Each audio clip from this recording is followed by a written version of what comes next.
My subject is war, the pity of war. These words were said by an unknown poet. Silenced by a bullet, his words continue to speak to every generation. Words of anger, loss, truth, and pity. The poetry is in the pity. The poetry of Wilfred Owen.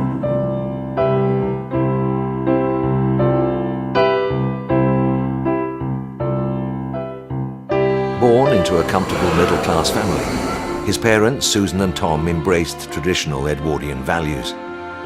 They had high hopes that Wilfred would achieve greatness.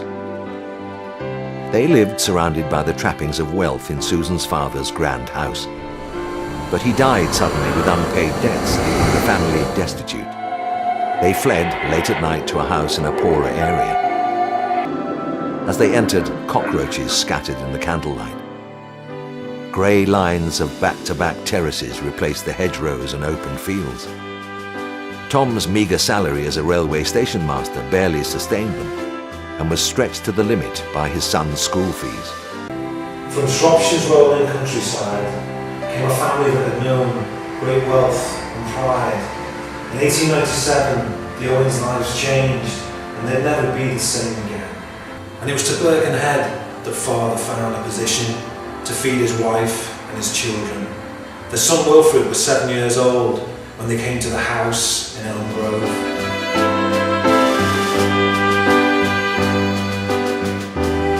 A gifted child with a sensitive nature, he used with skill a pen and paper.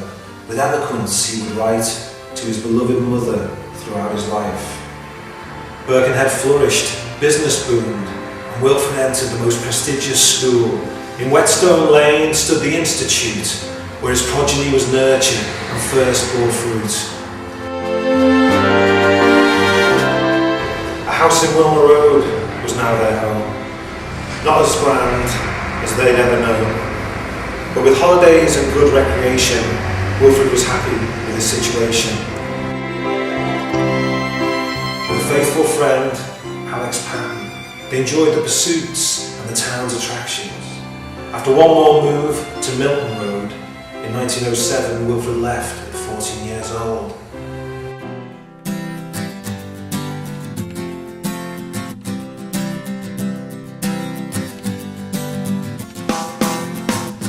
Don't let the town get you down, Wilfred. There's plenty of worse places. The trees are made of steel. There's overcrowded open spaces. They say it like it is round here, when something needs to be said. And work is hard to come by, hungry mouths to be fed. Get your pen and your paper, Wilfred. Welcome to Birkenhead.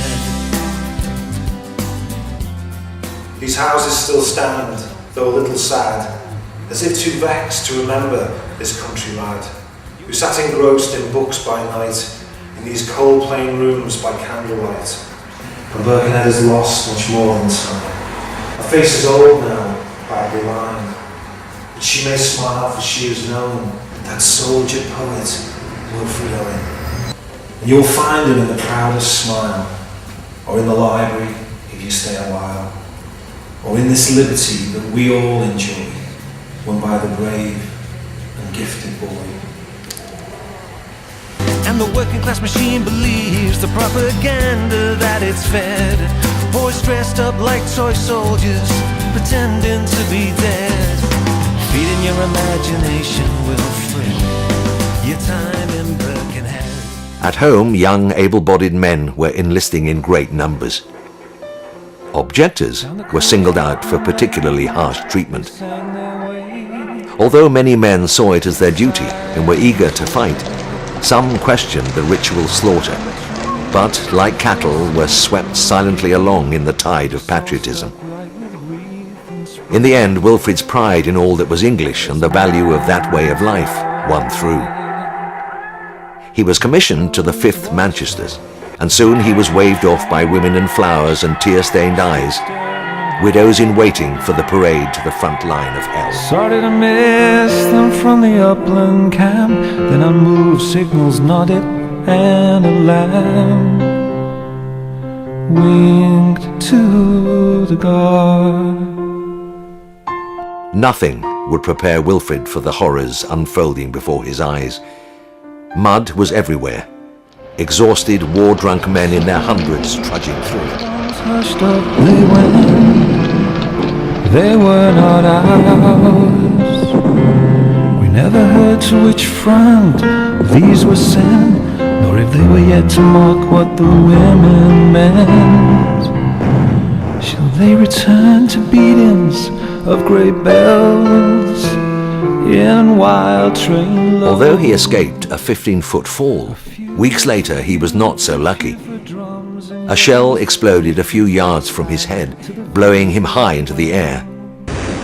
When he came round under a length of corrugated iron, his recently buried comrade was lying in pieces all around him. Wilfred remained in this position for hours until the battle ceased. This was the breaking point for Wilfred. He had seen too much. His mind recoiled, and he broke down. Reluctantly, he was sent to hospital, shell-shocked. There's only one truth I've ever known. When I hear the bugle call, I'm behind you, I'm at your side. Am I a fool or a hero? Well, can you decide? But I would fight for you. While convalescing, Wilfred was encouraged to work through his traumas by expressing them creatively. In this stimulating environment, Owen flourished, and his poetry acquired a potency that drew deeply from his experiences. He resolved to return to the front with the knowledge that his poems would live on. He would silence the voices that had branded him unworthy and return to be with his men.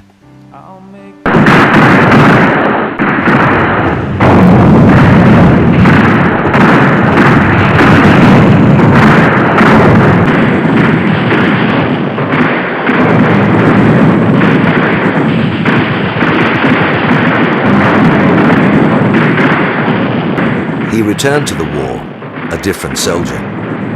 He's a crack shot. He leads his men with valor and skill, and his heroism is rewarded with a medal. He writes home of his pride in himself and of his fellow soldiers. Taking shelter in a cellar, his company are in good spirits.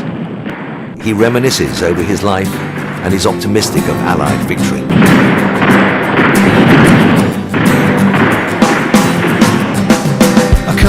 Vicarage, acres of open meadows. Home is this smoky catacomb with this band of fine fellows. There's no danger down here, it's a good life to be led. I hope you're sleeping soundly, mother, warmly in your bed. Sign more than you Wilfred, somewhere in the song. As a cold grey dawn breaks, Wilfred's unit are up and attempting to cross a canal. The enemy are dug in on the far bank. The deathly whisper of a bullet breaks the morning silence.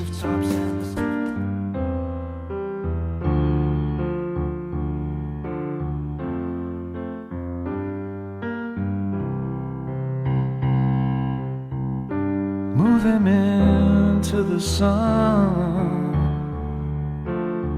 Gently its touch awoken once. At home whispering fields unsown. Always awoken, even in France.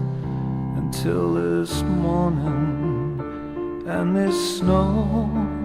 If anything might rouse him now, this candle's sun will know.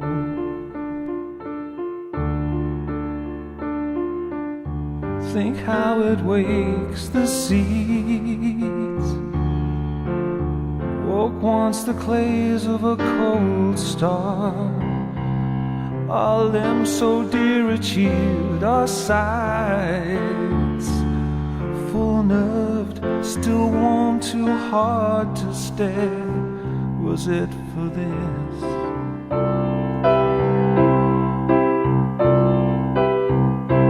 I was at school, I heard of you, but I didn't know the price you paid.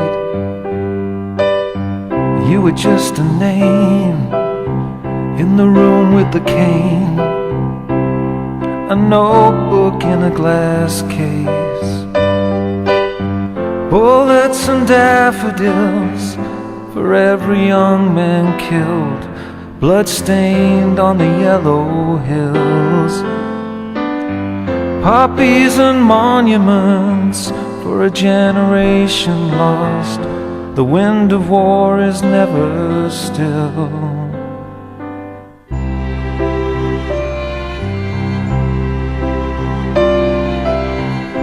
They took us away to see the graves, and there I found your name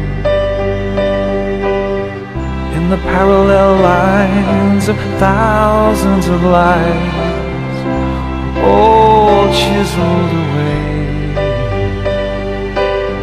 Bullets and daffodils for every young man killed, blood-stained on the yellow hills.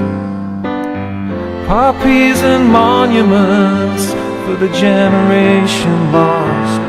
The wind of war is never still, it's never still.